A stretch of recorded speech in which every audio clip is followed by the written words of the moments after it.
Hello dear friends, कैसे हो आप लोग। आई होप कि आप लोग स्वस्थ और मस्त होंगे। आज मैं आप लोगों के लिए यूपी टेट और सी टेट के कॉन्सेप्ट प्लस PYQ के साथ CDP की क्लास लेके आई हूँ। तो हम लोगों ने कल की क्लास में काफ़ी चीज़ों को डिस्कशन कर लिया था। तो जहाँ तक हम लोगों ने कल की क्लास में डिस्कशन कर लिया था, अब उसके आगे बढ़ेंगे टॉपिक के साथ और क्वेश्चन भी देखेंगे। तो चलिए हम लोग समझते हैं। तो आप लोग क्या करिए, अगर पहली क्लास को ना देखा हो तो उसको भी देखिए जाके, और क्या करिए नोट्स भी बनाइए, क्योंकि अगर आप लोग नोट्स नहीं बनाओगे तो आप लोग चीज़ों का रिवीजन नहीं कर पाओगे। इसलिए आपको क्या करना है, नोट्स बनाना है। कल हम लोगों ने वृद्धि के बारे में पढ़ा था और विकास के बारे में पढ़ा था कि ये क्या होती है। चलिए हम लोगों ने अवस्थाओं के बारे में भी डिस्कशन किया था। तो मतलब मनोवैज्ञानिक हैं, सबकी अलग अलग अवस्थाओं के बारे में सभी लोगों ने अलग अलग अवस्थाओं के बारे में बताया है। तो चलिए समझते हैं कि अब हमारे अगले मनोवैज्ञानिक हैं हरलॉग।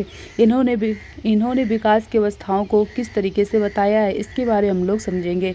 तो हरलॉग के अनुसार विकास की अवस्थाएं, तो चलिए समझते हैं कि हरलॉग के अनुसार विकास की अवस्थाएं क्या हैं, इनके बारे में समझते हैं। इन्होंने जो गर्भाकालीन अवस्था है इसको बताया है गर्भाधान से जन्म तक। क्या कहा है कि जो गर्भकालीन अवस्था होती है ये होती है गर्भाधान से जन्म तक। जब बच्चा मतलब माँ के पेट में होता है और जैसे उसका जन्म हो जाता है तब तक की जो अवस्था होती है ये क्या कहलाती है, ये कहलाती है गर्भाकालीन अवस्था। फिर आती है दूसरी अवस्था शैशवावस्था। ये क्या होती है, इसके बारे में इन्होंने बताया कि जन्म से लेकर 2 सप्ताह या 14 दिन तक। शैशवावस्था की इन्होंने कब तक बताया है, जन्म से लेकर 2 सप्ताह तक बताया है। फिर आती है अगली अवस्था बचपनावस्था। ये बताया है 2 सप्ताह के बाद से 2 वर्ष तक। इन्होंने क्या कहा है, इन्होंने इसके बारे में बताया है कि 2 सप्ताह से के बाद 2 वर्ष तक की जो अवस्था होती है ये कहलाती है बचपनावस्था। अगली अवस्था आ रही है पूर्व बाल्यावस्था। ये होती है 3रे वर्ष से 6 वर्ष तक। अगली आ रही है उत्तर बाल्यावस्था। ये होती है 7वें वर्ष से 12 वर्ष तक। अब आगे समझते हैं कि आगे क्या है। आगे कहा जा रहा है वयासंधि। ये क्या होती है, ये होती है 12 वर्ष से 14 वर्ष तक। अगली आ रही है पूर्व किशोरावस्था। ये होती है 13 वर्ष से 17 वर्ष तक। अगली आ रही है उत्तर किशोरावस्था। ये होती है 18 वर्ष से 21 वर्ष तक। अब आगे समझते हैं, आगे आ रही है प्रौढ़ावस्था। ये होती है 21 वर्ष से 40 वर्ष तक। अगली आ रही है मध्यावस्था। ये होती है 41 वर्ष से 60 वर्ष तक की। अब अगली कौन आ रही है, अगली आ रही है वृद्धावस्था। इसको माना है 60 वर्ष से ऊपर, यानी जिन लोगों की एज 60 वर्ष से ऊपर होती है उनको क्या बोला जाता है, वृद्धावस्था बोला जाता है। अब अगले टॉपिक की तरफ बढ़ते हैं कि अगला टॉपिक क्या कह रहा है। अगला टॉपिक कह रहा है कि सामान्य रूप से मानव विकास को 5 अवस्थाओं में बांटा जाता है। अगर आपसे पूछ लिया जाए कि सामान्य रूप से मानव विकास को कितनी अवस्थाओं में बांटा जाता है, तो ये बांटा जाता है 5 अवस्थाओं में। कितनी अवस्थाओं में बांटा जाता है, 5 अवस्थाओं में। पहली होती है गर्भावस्था, दूसरी होती है शैशवावस्था, तीसरी होती है बाल्यावस्था, चौथी होती है किशोरावस्था, और जो 5वीं होती है ये होती है प्रौढ़ावस्था। जो गर्भावस्था होती है ये कहाँ से कहाँ तक की होती है, ये होती है गर्भाधान से जन्म तक। और शैशवावस्था होती है जन्म से लेकर 5 वर्ष तक की। और जो बाल्यावस्था होती है ये होती है 6 से लेकर 12 साल तक की। और जो किशोरावस्था होती है ये होती है 13 से लेकर 18 साल तक की। और जो प्रौढ़ावस्था होती है ये होती है 19 वर्ष से अधिक। ठीक, ये भी आपको याद रखना है। पूछ लिया जाए सामान्य रूप से मानव विकास को कितने भागों में बांटा गया है, तो आपको याद रखना पड़ेगा कि 5 भागों में बांटा गया है। तो आई होप आप लोगों को ये वाले जो टॉपिक था ये भी अच्छे से समझ में आया होगा।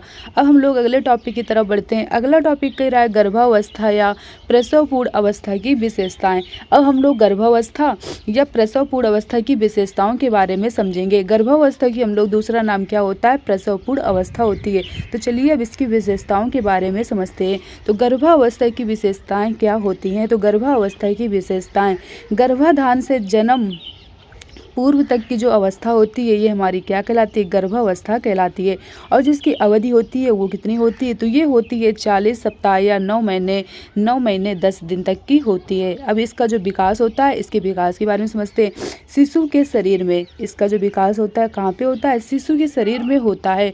अब उप अवस्था क्या होती है, इसके बारे में समझते हैं। जो उप अवस्था होती है इसको 3 भागों में बांटा गया है। कौन कौन से, डिम्बावस्था, इसी को बोलते हैं गर्भाधान से 2 सप्ताह तक की ये होती है। फिर आती है पिंडावस्था, फिर आती है भ्रूणावस्था। जो डिंबावस्था होती है ये होती है 2 सप्ताह तक की, और जो पिंडावस्था होती है ये तीसरे सप्ताह से 8वें सप्ताह तक की होती है। और जो भ्रूणावस्था होती है ये होती है गर्भास्थ शिशु या 8वें सप्ताह से जन्म तक होती है। अब आगे समझते हैं कि आगे क्या कहा जाता है। आगे कहा जा रहा है कि निर्माण 3 परत से, जो निर्माण होता है ये 3 परत से होता है। निर्माण जो होता है वो कितने परत से होता है? 3 परत से होता है। और वो 3 परतें कौन कौन सी हैं? तो ये है एक्टोडर्म, दूसरा है मेसोडर्म, तीसरा है एंडोडर्म। जो एक्टोडर्म होता है ये होती है बाहरी परत, और जो मेसोडर्म होती है ये होती है बीच वाली परत, और जो इंडोडर्म होती है ये होती है आंतरिक परत। ये भी आपको याद रखना है। अब आगे बढ़ते हैं कि आगे क्या कहा जा रहा है। आगे कहा जा रहा है गर्भावस्था में शिशु को प्रभावित करने वाले कारक। तो चलिए समझते हैं कि गर्भावस्था में शिशु को प्रभावित करने वाले कारक कौन कौन से होते हैं, इनके बारे में हम लोग समझते हैं। शिशु को कौन कौन से कारक हैं जो कि क्या करते हैं? प्रभावित करते हैं। माता द्वारा दिए जाने वाला मादक द्रव्य, यानी जो माता क्या करती हैं? देती हैं शिशु को। फिर अगला कह रहा है विकिरण या प्रदूषण भी होता है, हर्पिस, रूबेला। अगला क्या कह रहा है? अगला कह रहा है संक्रमण, HIV। ये सब चीज़ें क्या होती हैं? ये सब चीज़ें गर्भावस्था में शिशु को क्या करते हैं? प्रभावित करते हैं। ये कौन से? ये कारक हैं। अगला टॉपिक आ रहा है शैशवावस्था की विशेषताएं। और ये जो शैशवावस्था की विशेषताएं होती हैं ये क्या होती है? अब इनके बारे में हम लोग समझते हैं। ये परीक्षा उपयोगी कथन है, परीक्षा में ये चीज़ें पूछे जाती हैं। ठीक, पहला आ रहा है क्रो व क्रो के अनुसार। जो क्रो व क्रो के अनुसार है इन्होंने क्या बताया है? इन्होंने कहा है 20वीं शताब्दी को बालक की शताब्दी कहा जाता है। अगर क्वेश्चन लिख के आ जाए कि 20वीं शताब्दी को बालक की शताब्दी कहा जाता है, ये बात किस मनोवैज्ञानिक ने कही है? तो आपको याद रखना है क्रो व क्रो ने कही है। अगला आ रहा है फ्रायड के अनुसार मनुष्य को जो कुछ भी बनना होता है वह 4-5 वर्ष में ही बन जाता है। ये बात किसने कही थी? तो ये कही थी फ्रायड नामक मनोवैज्ञानिक ने। अगला आ रहा है वाटसन के अनुसार। अब वाटसन नामक मनोवैज्ञानिक ने क्या बात कही? इन्होंने कही है कि मुझे नवजात शिशु दे दो, मैं उसे डॉक्टर, वकील, चोर या जो चाहूँ बना सकता हूँ। तो ये बात किसने कही थी? ये बात कही थी वाटसन ने। ये भी आपको याद रखना है। ठीक, अब हम लोग आगे बढ़ते हैं कि आगे क्या कहा जा रहा है। आगे कहा जा रहा है शैशवावस्था यानी बालक का निर्माण काल। चलिए समझते हैं अब शैशवावस्था के बारे में। जो शैशवावस्था होती है ये क्या है? बालक का निर्माण काल है। शैशवावस्था की जो एज होती है वो कहाँ से कहाँ तक की होती है? तो ये होती है जन्म से लेके 5 वर्ष तक की। इसको 2 भागों में विभाजित किया गया है। चलिए समझते हैं। एक होती है पूर्व शैशवावस्था, एक होती है उत्तर शैशवावस्था या पूर्व बाल्यावस्था। जो पूर्व शैशवावस्था होती है ये होती है जन्म से लेके 3 वर्ष तक की, और जो उत्तर शैशवावस्था होती है ये होती उत्तर शैशवावस्था, इसी को बोलते हैं पूर्व बाल्यावस्था। ये होती है 3 वर्ष से लेके 5 वर्ष तक की। अब शिशु के बारे में समझते हैं। जो शिशु है ये लैटिन भाषा के 2 शब्द से बना है। एक होता है इन का मतलब होता है नहीं, एक होता है फेरी का मतलब होता है बोलना। अब आगे समझते हैं। इन्फेंट, जो इन्फेंट है इसका शाब्दिक अर्थ क्या होता है? नहीं बोलने योग्य। इस प्रकार नहीं बोलने योग्य बालक को क्या कहते हैं? शिशु कहते हैं। जो क्या कर सकता है? बोल नहीं सकता, उसी को हम लोग क्या कहते हैं? शिशु कहते हैं। जो बोल नहीं सकता, यानी इस प्रकार नहीं बोलने योग्य बालक को क्या कहते हैं?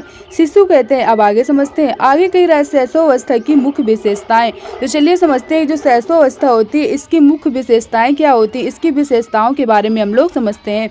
तो शैशवावस्था की विशेषताएं क्या क्या होती हैं? कहा जा रहा है कि मूल प्रवृत्तियों पर आधारित व्यवहार होता है, सामाजिक भावना का विकास होता है, दूसरे बालकों में रुचि या अरुचि, संवेगों का प्रदर्शन, अनुकरण द्वारा सीखने की प्रवृत्ति होती है। यानी जो बच्चा देखेगा वही क्या करता है? सीखता है। अगला कह रहा है शारीरिक विकास में तीव्रता, यानी जो बच्चे का विकास होता है वो शरीर में क्या होता है? तीव्र होता है, यानी तेजी के साथ होता है। अगला कह रहा है मानसिक क्रियाओं में भी तीव्रता होती है, सीखने में तीव्रता, दोहराने की प्रवृत्ति, और क्या होता है? जिज्ञासा प्रवृत्ति, दूसरों पर निर्भरता, आत्म प्रेम की भावना होती है। नैतिकता का भी क्या होता है? अभाव होता है। ये भी आपको याद रखना है। आगे कहा जा रहा है शैशवावस्था में शिक्षा। अब इसके बारे में समझते हैं कि जो शैशवावस्था होती है इसमें शिक्षा किस तरीके से होती है बच्चे की। कहा जा रहा है उचित वातावरण की उपलब्धता होनी चाहिए, स्वस्थ पालन पोषण की व्यवस्था होनी चाहिए, स्नेहपूर्ण व्यवहार होना चाहिए, जिज्ञासा की संतुष्टि होनी चाहिए, सामाजिक भावना का विकास होना चाहिए, मानसिक क्रियाओं के लिए उचित अवसर, वार्तालाप के भी अवसर देना चाहिए। फिर कह रहा है आत्म प्रदर्शन के अवसर। अगला कह रहा है अच्छी आदतों का निर्माण, वैयक्तिक विभेदों पर ध्यान, क्रिया द्वारा सीखने की आदत का निर्माण। अगला कह रहा है चिन्हों व कहानियों द्वारा शिक्षा और खेल द्वारा शिक्षा, मूल प्रवृत्तियों का प्रोत्साहन, ये सब होना चाहिए। फिर क्या कहा जा रहा है, फिर आगे समझते हैं। अब जो हम लोग की अगली अवस्था आएगी वो आएगी बाल्यावस्था। कौन सी आएगी? बाल्यावस्था। जो बाल्यावस्था होती है हमारी 6 से लेकर 12 साल तक की होती है और इसको भी 2 भागों में बांटा गया है। एक होता है संचय काल, ये होता है 6 से लेकर 9 साल तक। एक होता है परिपाक काल, ये होता है 9 से लेकर 12 साल तक। तो जब इसके अब जो इसके आगे की इसकी जो विशेषताएं होंगी तो इनको हम लोग कल की क्लास में डिस्कशन करेंगे। तो आई होप आप लोग को याद है कि चीज़ अच्छी तरीके से समझ में आई होगी।